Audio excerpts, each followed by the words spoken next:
Selamat datang di kelas virtual pembelajaran agama Islam. Bersama saya, Irfan Sadikin. Kita akan sama-sama belajar materi pendidikan agama Islam yang diberikan di jenjang SMP.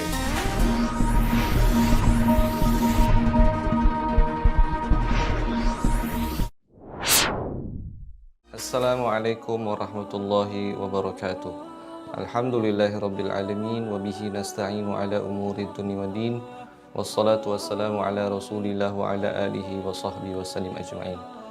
Apa kabar anak-anakku semua? Mudah-mudahan kalian dalam keadaan sehat walafiat, amin ya rabbal alamin. Baik, sebelum kita mengawali pembelajaran, mari kita sama-sama berdoa kepada Allah Subhanahu wa taala agar diberi kemudahan dan kelancaran. A'udzu billahi minasyaitonir rajim. Bismillahirrahmanirrahim. Raditu billahi rabba wa bil islami dina wa bi Muhammadin nabiyyan wa rasula. Rabbi zidni ilma warzuqni fahma. Rabbi shrah li sadri wa yassir li amri wa halul 'uqdatam min lisani yafqahu qawli bi rahmatika ya arhamar rahimin. Materi yang Bapak Guru akan sampaikan kali ini adalah tentang sholat sunnah.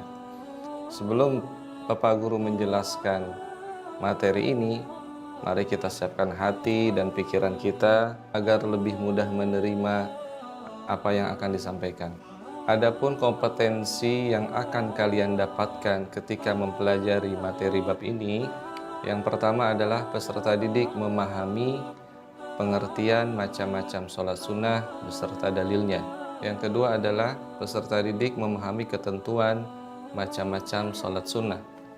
Dan yang ketiga, peserta didik mengetahui hikmah daripada sholat sunnah.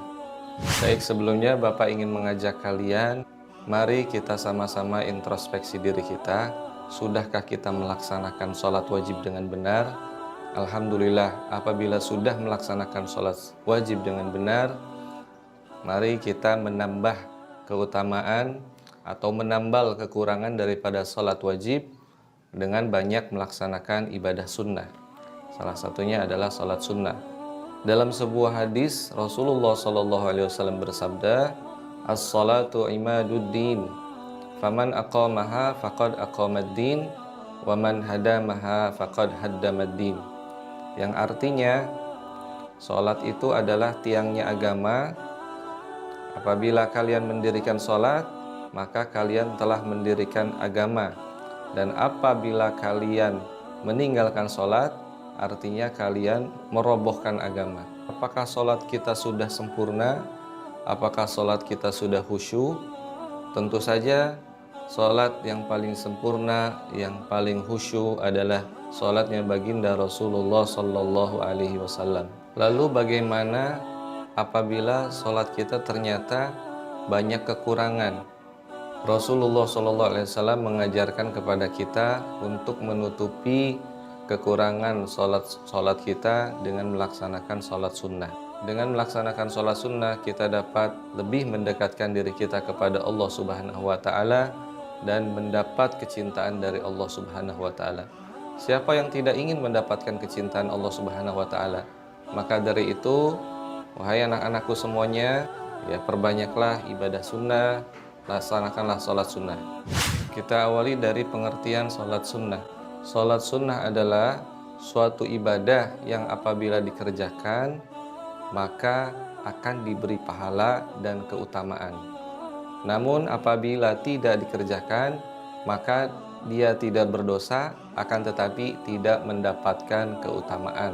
Di antara sekian banyak sholat sunnah, ada yang ditekankan secara berjamaah, ada juga yang ditekankan secara munfarid, dan ada juga yang bisa dikerjakan secara berjamaah atau munfarid. Untuk sholat sunnah yang dilakukan secara berjamaah, ada 5. Yang pertama adalah sholat sunnah Idul Fitri. Yang kedua, salat sunnah Idul Adha. Yang ketiga, salat sunat khusuf atau gerhana matahari. Yang keempat, salat sunat khusuf atau salat gerhana bulan. Dan yang kelima, salat sunnah istisqa atau salat meminta hujan. Salat sunnah Idul Fitri adalah sholat sunnah yang dikerjakan pada hari raya, yaitu tanggal 1 Syawal. Waktu dikerjakannya sholat sunnah Idul Fitri adalah ketika matahari sedang naik hingga waktu zawal. Sholat sunnah Idul Fitri termasuk sholat sunnah muakkad, yaitu sholat sunnah yang sangat dianjurkan. Sholat tersebut dilaksanakan sebanyak 2 rakaat dan diakhiri dengan khutbah.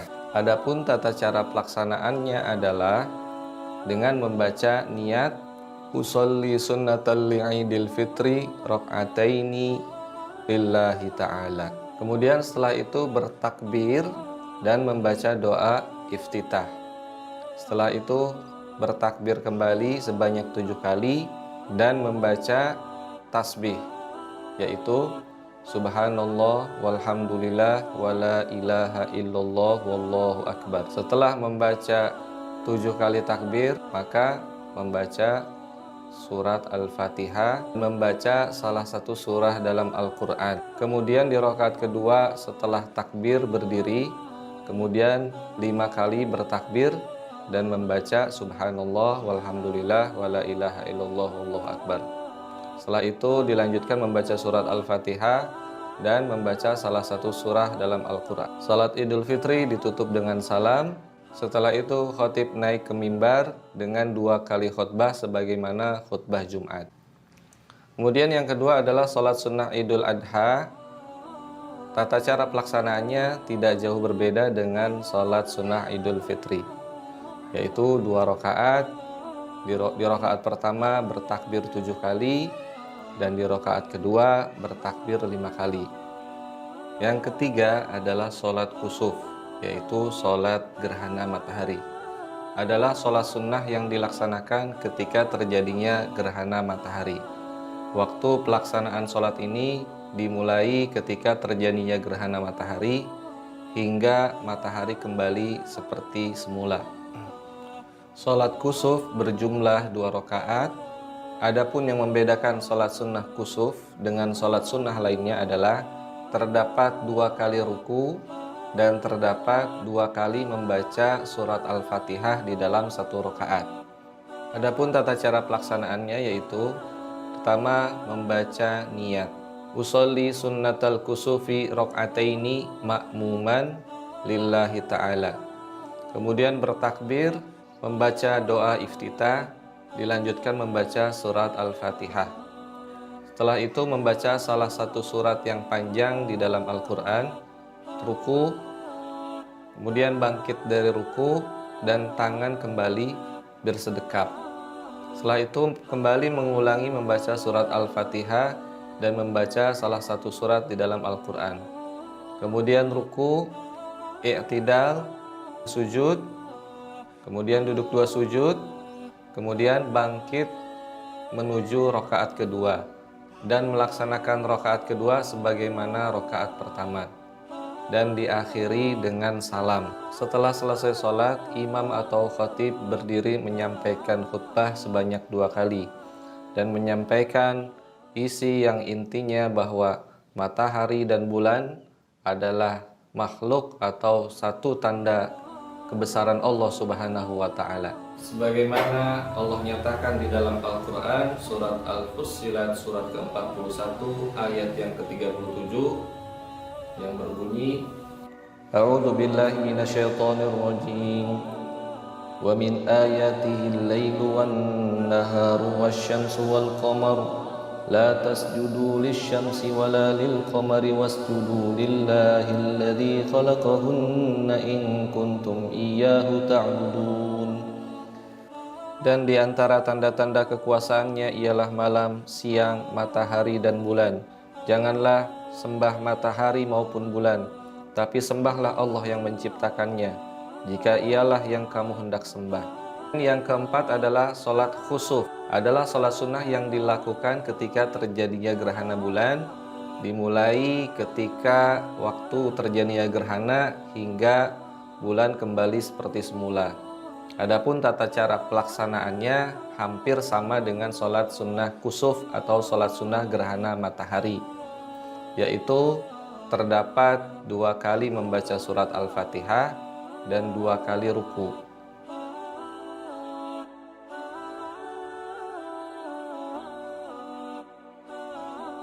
Baiklah anak-anakku, pembahasan selanjutnya adalah mengenai sholat sunnah yang dilakukan secara munfarid atau secara sendiri-sendiri. Ada beberapa sholat sunnah yang dilakukan secara munfarid, yaitu satu, sholat rawatib, kemudian yang kedua, sholat sunnah tahiyatul masjid, yang ketiga, sholat sunnah istikharah, yang keempat, sholat sunat hajat. Mari kita membahas sholat sunnah rawatib. Apa itu sholat sunnah rawatib? Sholat sunnah rawatib adalah sholat sunnah yang mengiringi sholat fardu. Ditinjau dari segi pelaksanaannya, sholat sunnah ini terbagi kepada dua, yaitu sholat sunnah qobliyah, yaitu sholat sunnah yang dilakukan sebelum sholat fardu, dan yang kedua adalah sholat sunnah ba'diyah, yaitu sholat sunnah yang dilaksanakan setelah sholat fardu. Ditinjau dari segi hukumnya, sholat sunnah rawatib ini terbagi kepada dua macam. Yang pertama adalah sholat rawatib muakkadah, dan yang kedua adalah sholat sunnah ghairu muakkad.